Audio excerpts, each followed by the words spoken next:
को we launch and everything would happen. 12th April at around 5 o'clock in the evening, the 8 those days, now we call it B-17s, those days the helicopters are a different version of B-8s, they got this. Sham ko ye, because generally in that area nobody flies. Where are you right now? We are at the base camp. Base camp of the Siachen, from where we are supposed to launch the glacier. They call the snout of the glacier. These are your in tents.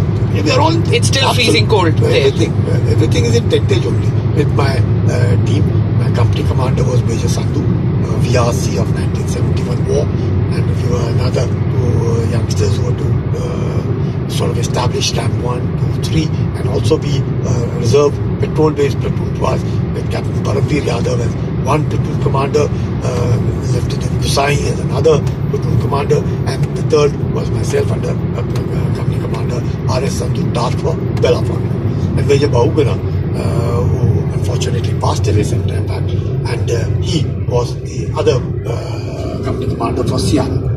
So Siala, he was the company commander to occupy Siala, and we were to occupy Belafon. So this Belafondla, Siala, and wasn't there a There's third another one called Kyongla. So correct, that's what I was wondering. That was later, okay. Yeah. Story later. So this is how, so Belafondla, Ricky was a pushti. I was happy, and then I was brought back and to be ready to launch on the 30th. So 12th in the evening at 5 o'clock, I find this equipment has landed. Now this equipment was in cartons, so many cartons. Now किसी में jackets है, किसी में trousers है, किसी में shoes है, socks है, king, that is just fire heater, so many things. It goggles, the balaclavas, so many. Now, शाम को 5 बजे, if the equipment has arrived, and next day morning at 5:30 you have to launch. I said, and there are now with lanterns and whatever that we had, maybe a generator, one bulb laga karke, first to be able to, sort it out, segregate all of it. Yeah. And then people like me, you will suddenly have an extra large jacket, it will be almost, I'll be wearing 3/4 of mine will be in one jacket. So based on this thing. And the Kumaunis are also not very tall. So for the Kumaun regiment, the boys were same, and some are heels. Ladakh Scouts wale nahi. Ladakh Scout also had to be given the same equipment. Yeah. So the equipment that came and segregated, we always the jacket. Not much of a problem. The inners was not a problem. The socks were. The shoes was a big problem because the shoes looked almost identical whether it is left foot or the right foot. Because there's special mountaineering shoes. Oh, they all look alike. So anyway, we found ourselves wearing those and ready, and we found this next day morning, early morning, we got up at 4 o'clock and all set, and then we found around 5 o'clock or 5:30, all 7-8 helicopters, coming to the base camp, being flown by the Air Force pilots, and they all came to the base camp to take us onto the glacier. So we wore that equipment and ready. With me was my operator, Mandal, radio operator. So every helicopter could only take 2 people, and because co-pilot, and 2 of us. And the radio. Like that. So, and we were told radio silence. Nobody will open the radio sense. Lest Pakistanis get to know that there is some activity taking place. So, total radio silence. We were self-contained for 5 days. 5 दिन के लिए खाना पीना सब कुछ you have to be self-contained for 5 days. After 5 days, by the time we would have established ourselves on the glacier, then of course, later company, we would have been in full occupation of the Siachen. Occupation is what they said, 99%. Yeah, possession of this thing is occupied. Once you've occupied, 90% possession is yours and everything is yours. So, keeping that in mind, and we launched ourselves and Mandal with me, and there were 2 more boys in the other helicopter, Ramesh, I remember very well, and Prakash. Now, both these boys were with me in 1983 also. So I knew, we had an understanding with each other. So Ramesh and Prakash in the other helicopter, and I was in the lead helicopter, and that helicopter was keeping a watch on us, and we were to land. And as soon as we were to land, the pilots had already taken me on a recce before. So perfectly fine. I thought I'll land, and I was sitting comfortably. Suddenly on that internal radio set, he told me, Sanjay, we can't land. I said, kya ho gaya? He said, no, you have to jump. I said, jump. I will, no problems at all. Let's उसको थोड़ा सा नीचे hover करूँ and I'll jump from the helicopter. But I'm not too sure how's the snow condition. Why couldn't he land? Because not sure about the. They were not sure whether it was that hard surface or it was helicopter. If it has to land, there are lots of crevices. Crevices are deep, huge thing, and this loose snow makes it look plain. It's only when you land you suddenly realize that you've landed on top of a crevice and the whole helicopter will sink. Totally, it will go inside the crevice. So the pilot, he was aware of it because he had told. He said, "Yeah, I'm sorry, I can't land." I said, "I wish you had told me when we can't come for a queue only. We can't land." He said, "Hey, now I feel that we can't land. And we are about 3 kilometers short of Belafonte. I suggest you jump." I said, "Okay, I'll jump." But I said, "Look, I've got one small Attica buri with me. I'll first throw that on this thing to see whether the surface is hard. If the surface is hard, if that doesn't sink, then even when I jump, I won't sink." You're not talking about para jumping now. You're just talking about jumping. Straight jump. You have to open the jump from 10, 15? Yeah, they come down. The hover is low. Yeah. But you have to jump. You could also fall in the crevice Yeah. if it is soft. So Frozen to forever. avoid that, I told him, I said, "Yeah, Atiki buri hai. Let's first throw this to the That's your ration which you're open carrying the with you. door. Yeah. And once you open it, we'll throw it down. And we'll see kitna sink karta hai wo. If it doesn't sink, it stays on the surface. That means it's quite hard. And you hover around, I'll jump." He said, "Perfectly fine." Okay. I saw it was on top. It hadn't sunk. Perfectly fine. I said, "Ready." I said, "Jump." And when I jumped, obviously my radio operator, Martin, he couldn't jump because he had the radio set that was on his lap. So radio set leke to he couldn't jump. So I jumped and I saw the whole thing. I walked around a bit. That helicopter, after I jumped, took off and I saw that it's okay. I gave a thumbs up. I said, "No problems. You can land. Okay. So the other helicopter was also seeing this helicopter. So it landed with London, and the other two who were with me, they also landed. And then the subsequent sorties started coming in. From the base camp to reach Belafonte, it would take us about 35 odd minutes for the helicopter to fly in. The next sortie to come in. Because the same helicopters have to go back, refuel if required, take another 2 passengers, come back and land. So all this would take about an hour or so. So for that duration, you're alone on top of the glacier. The first fuel. You're not pitching your tents, you're not sorting. Nothing. So far, we are just there. Okay.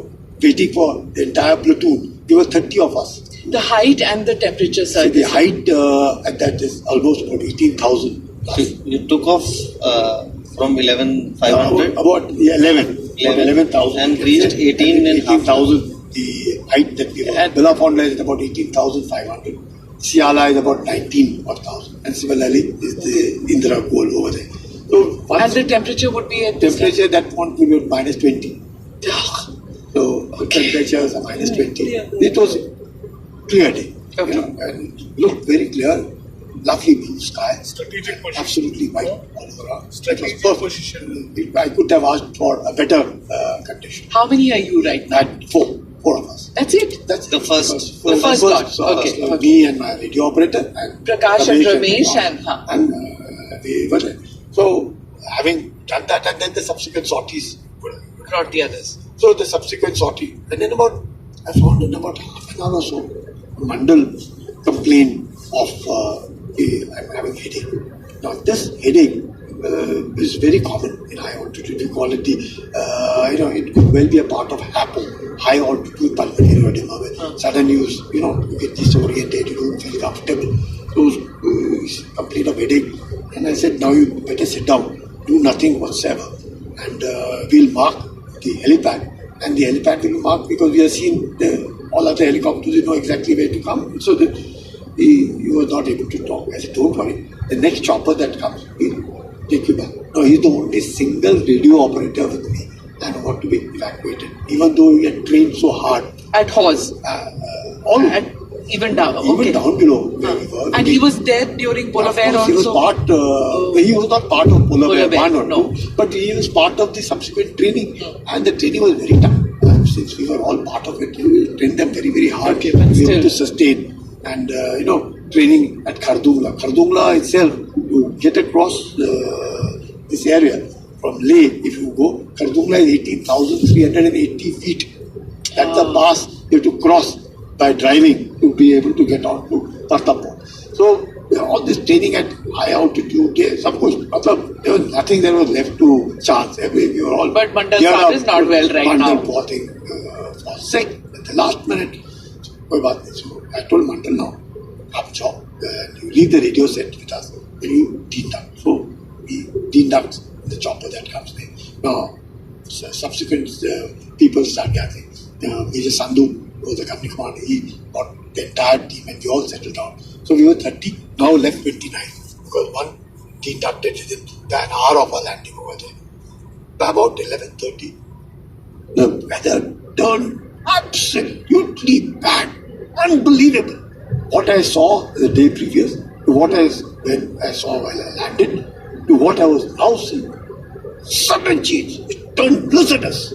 Wind speeds of over 100 kilometers, nothing visible. We couldn't see anybody. I said, "Oh God, what's all this?" Aren't you happy you have this equipment that you're wearing? Those what General Pool had said. Thank God. As I said, in hindsight, I would say that you're absolutely right.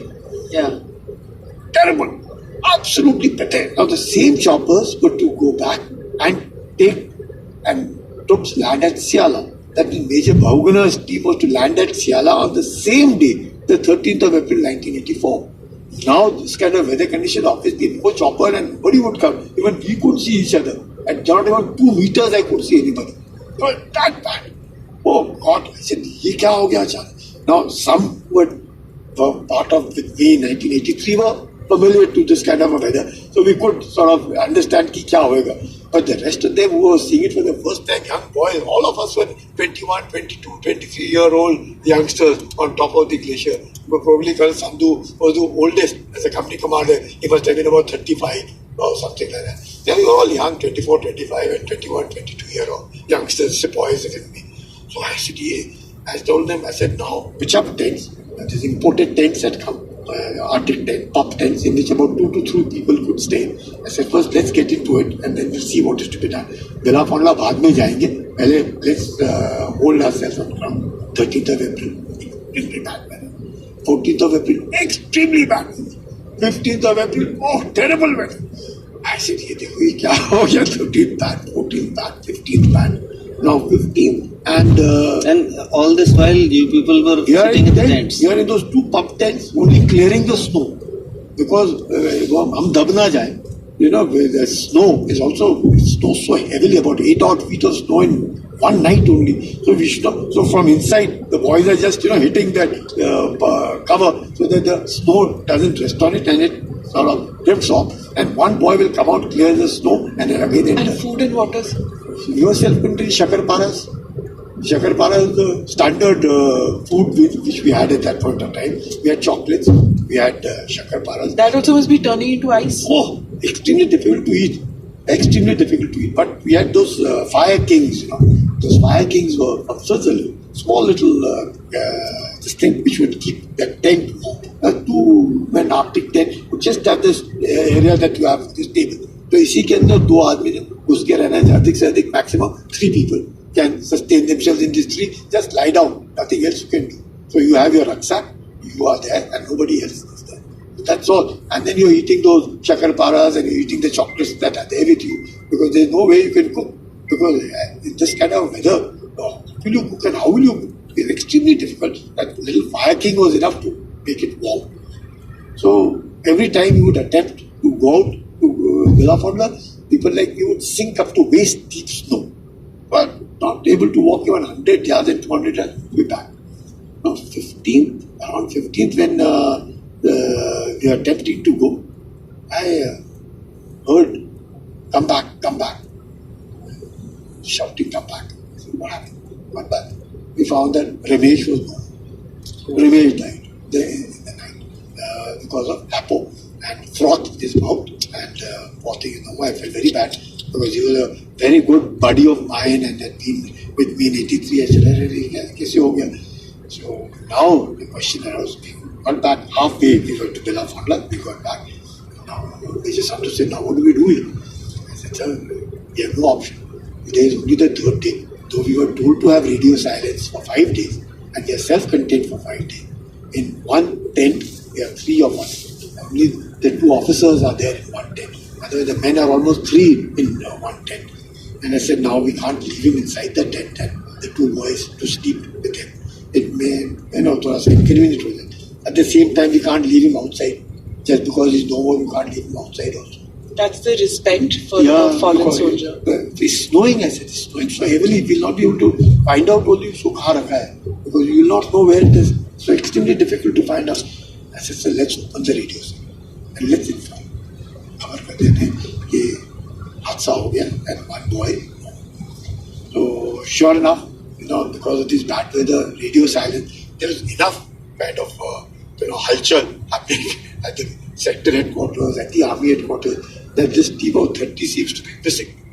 They are not. But they had told you 5 days. Yeah, 5 days. But Channa did tell us that don't open the radio set for 5 days because, and sure enough, thank God, these instructions were there because had those instructions not been there, the Pakistanis would have also, because they had planned for the 1st of May. So obviously anybody who's wanting to come on top of the glacier on the 1st of May on South Toro would already be sitting in Skardu and Khapalu maybe a fortnight before and 10 days before. They just can't. And Musharraf himself said that it takes Indians 7 days to occupy Siachen Glacier. It takes us 1 day because their roadhead was absolutely just at the base of the Saltoro ridgeline, and they just had to walk up to occupy the glacier. So that they could have got on to the Saltoro ridgeline much faster than what it was for us. So he said, radio said, we have an option of kya karenge. It is better that we inform.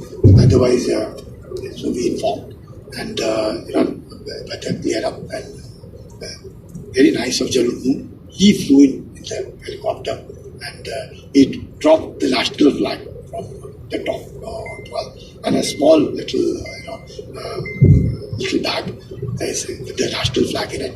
And he said, we told him by all, indicating to him that this is what it is. And he didn't land, but he took off. He knew that we could send a chopper to evacuate and take back Ramesh from them. So Ramesh, obviously by then the body had become extremely stiff. How do you mentally deal with this? At that point of time, you don't have anything. You know that poor thing is no more. And but you don't let emotions come into play. We had, of course, said that you do feel bad that your body is no more. And so Ramesh could have been the first casualty of Siachen. Yeah, Mandal was the first one who didn't die, but was evacuated because of HAPO.